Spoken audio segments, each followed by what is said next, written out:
análisis, uno de los espacios que mi compañero Alberto García destaca con mucho interés. Y por supuesto tenemos a analistas importantes. Alexei Chévez, consultor en seguridad y Fuerzas Armadas. Te saludamos con mucho gusto.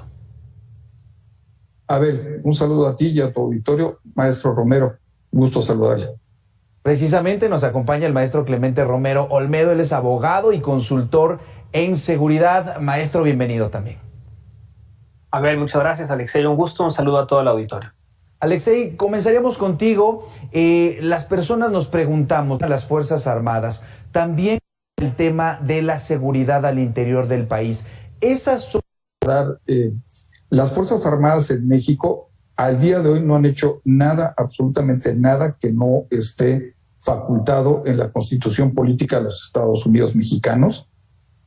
Su comandante supremo, que en este caso es el presidente de la República, se ha cuidado mucho de no pedirles nada que no vaya dentro de este marco de la Constitución.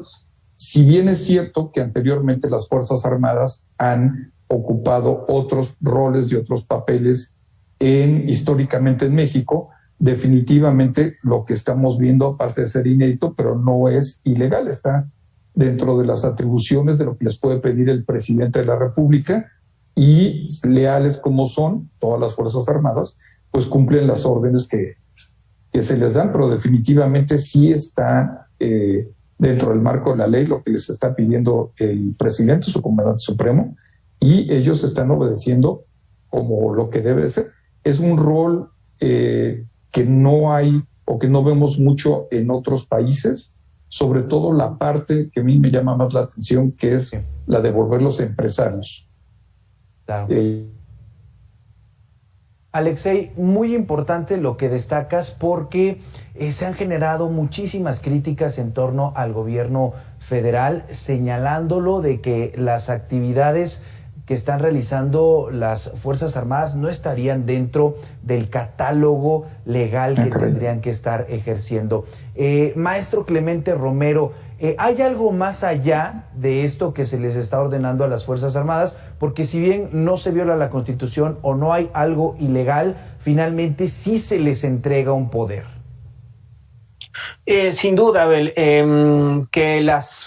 que el ejército mexicano realice más actividades que las que normalmente ha realizado, a pesar de no ser violatorio a la Constitución, sin duda ha significado que ha afectado a otros grupos dentro de la propia administración pública y de sectores productivos focalizados en los temas de construcción.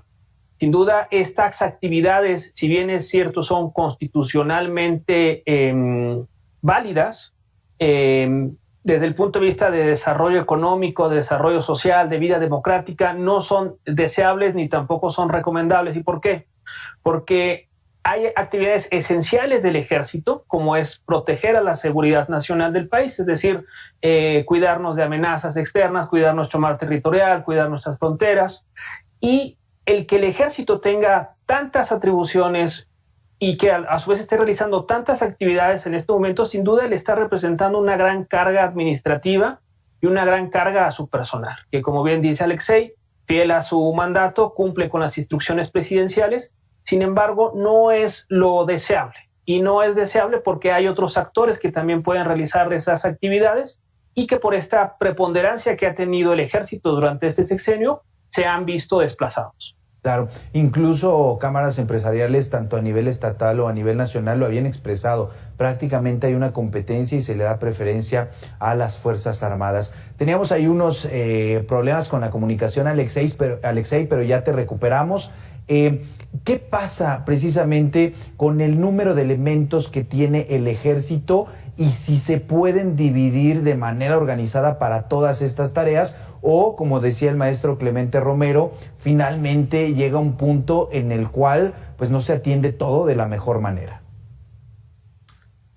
Las Fuerzas Armadas han estado creciendo exponencialmente. Si incluimos a la Guardia Nacional con sus 110,000, 120,000 elementos que van a acabar este 23, estamos hablando que entre Marina Armada de México, Secretaría de la Defensa Nacional y Guardia Nacional, están poniendo diariamente, nada más en misiones de seguridad, casi 100,000 elementos entre los tres o un poquito más.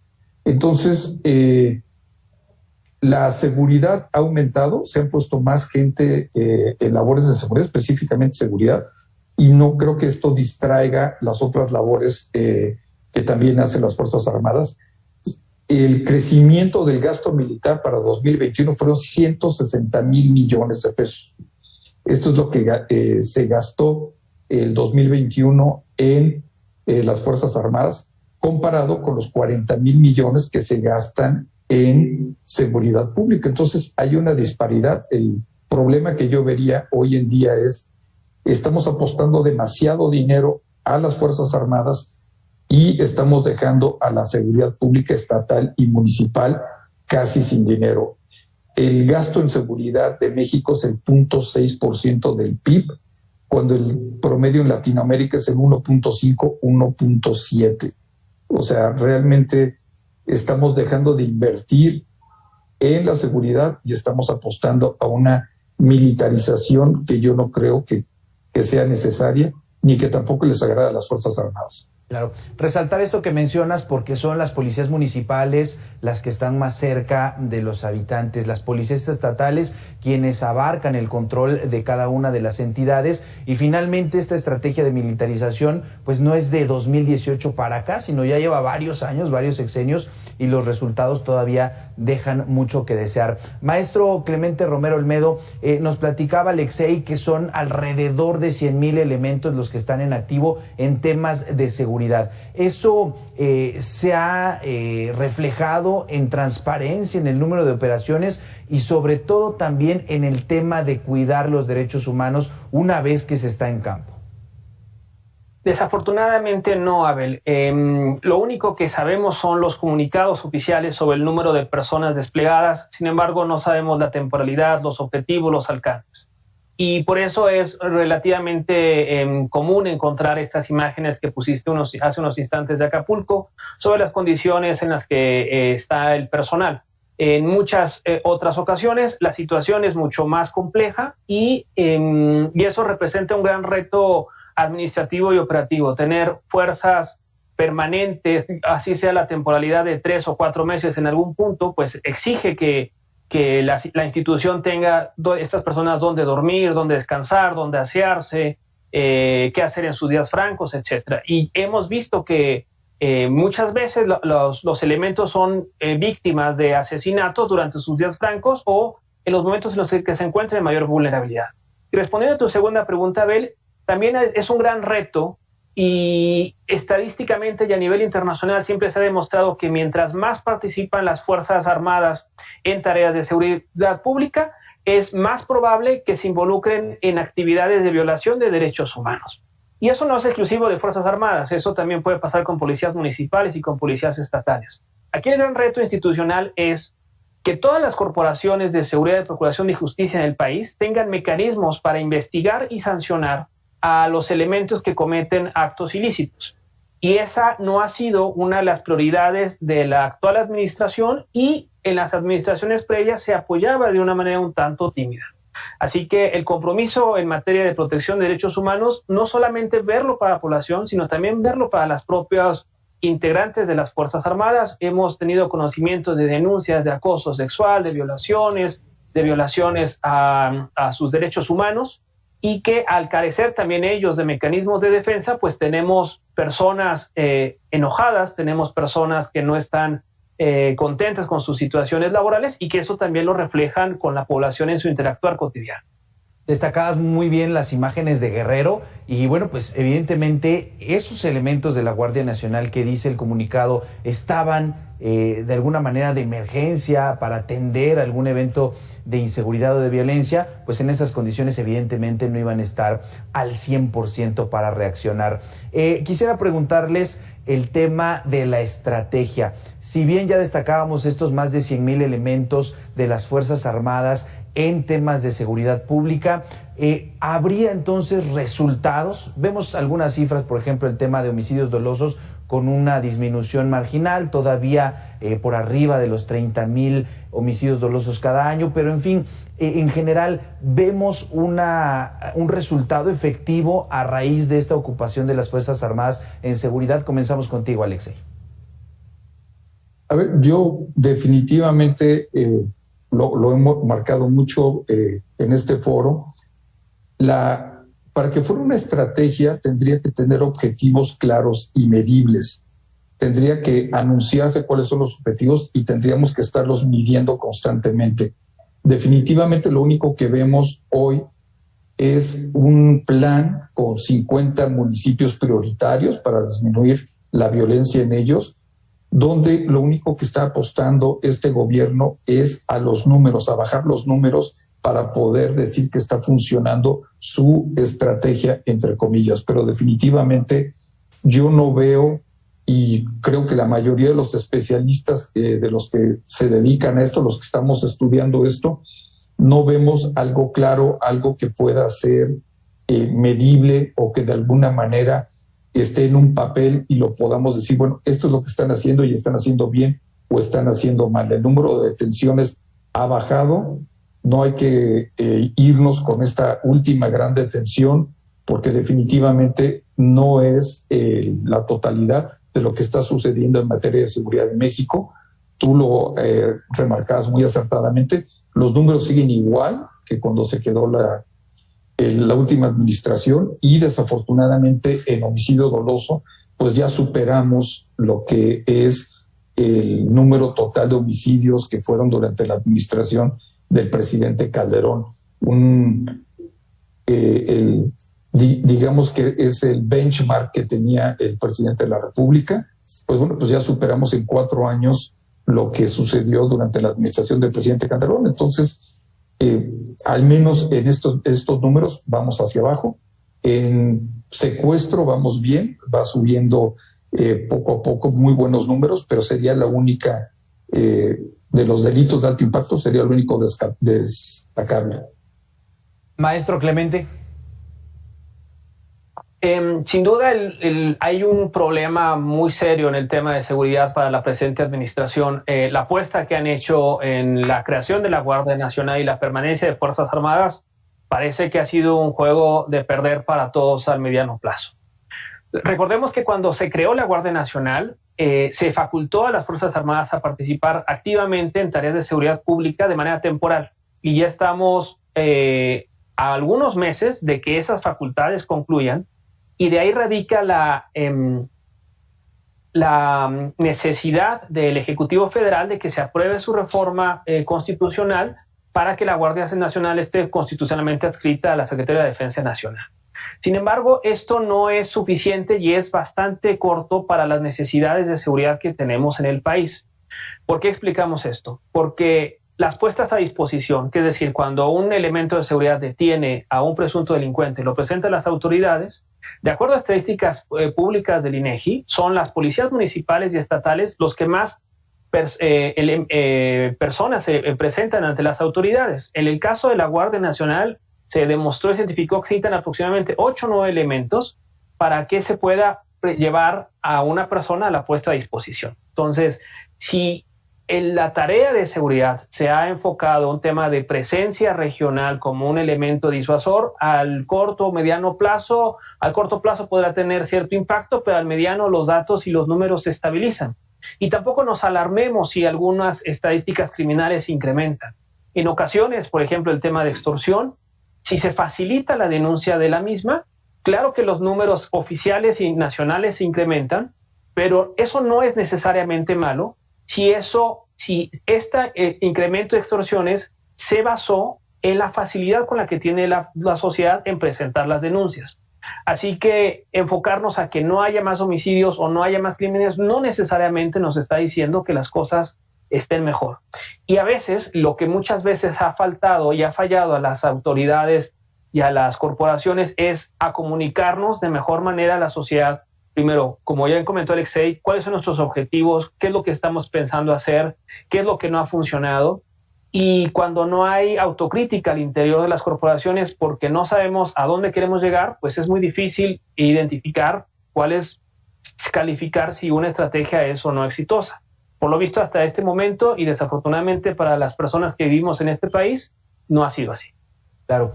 Alexei, ya mencionabas un tema importante que era la detención de Rafael Caro Quintero, uno de los 3 primeros, considerados así, narcotraficantes del país. Pero eso nos lleva a pensar en este mensaje o discurso de batalla de abrazos no balazos, que algunas personas también califican como la estrategia del gobierno federal. Lo que sabemos hasta el momento es que este cuerpo élite de la Marina es quien realiza, o habría realizado la investigación, el operativo y finalmente la reaprehensión de Caro Quintero. En ese sentido, ¿cómo queda este discurso de abrazos no balazos si finalmente las Fuerzas Armadas sí están realizando algunas acciones, en este caso bajo una orden de aprehensión con fines de extradición? Bueno, a ver, en primer lugar yo quisiera puntualizar algo.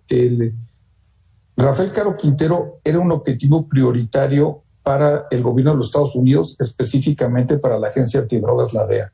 No era un objetivo prioritario para México y no era un objetivo prioritario para el Departamento de Estado norteamericano. Para el Departamento de Estado norteamericano, el objetivo prioritario es el Mencho, por el volumen de fentanilo, por el volumen de muertes que se pasan. El año pasado fueron más de 100,000 dentro de los Estados Unidos.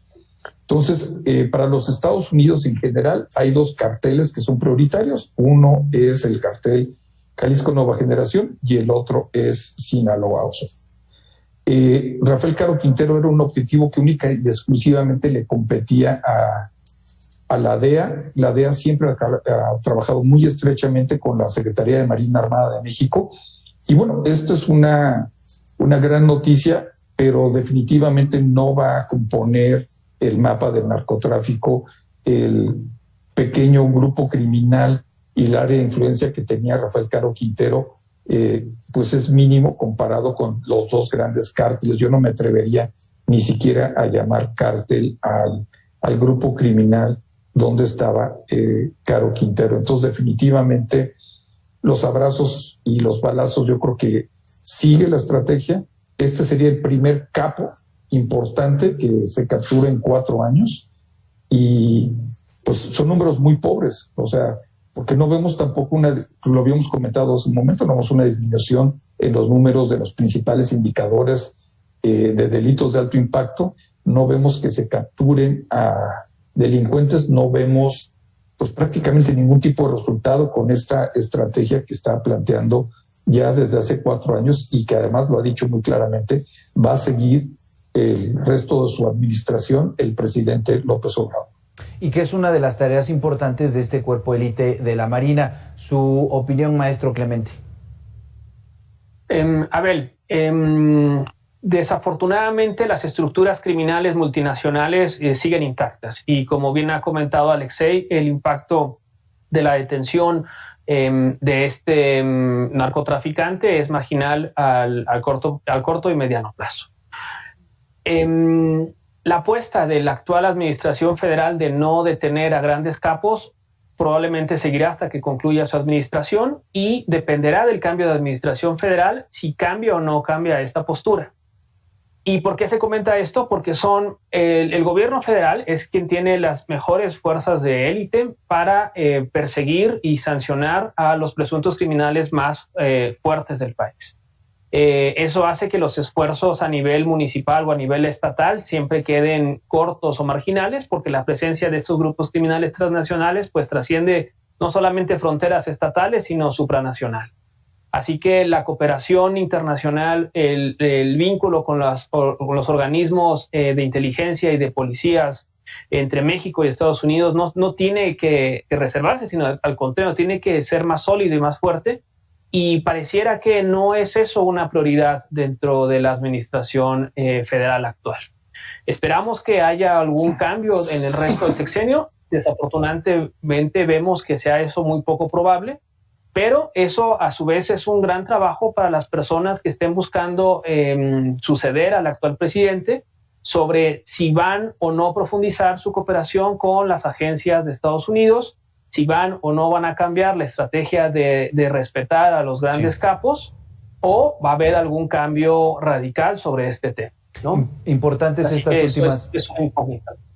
estas últimas conclusiones, porque pues sí, se anuncia esta aprehensión, se felicita al gobierno de México, pero finalmente el combate al narcotráfico todavía lo vemos muy, muy lejano. Platicamos esta tarde con Alexei Chévez, él es consultor en seguridad y Fuerzas Armadas. Muchísimas gracias por estos minutos. A ver, maestro Romero, un gusto. Y por supuesto también platicamos con el maestro Clemente Romero Olmedo, él es abogado y consultor en seguridad. Maestro, muchas gracias por estos minutos para Mega Noticias. A ver, muchas gracias, un saludo a ti, Alexei, y a todo el auditorio. Buenas tardes. Gracias a ambos. Para solucionar el problema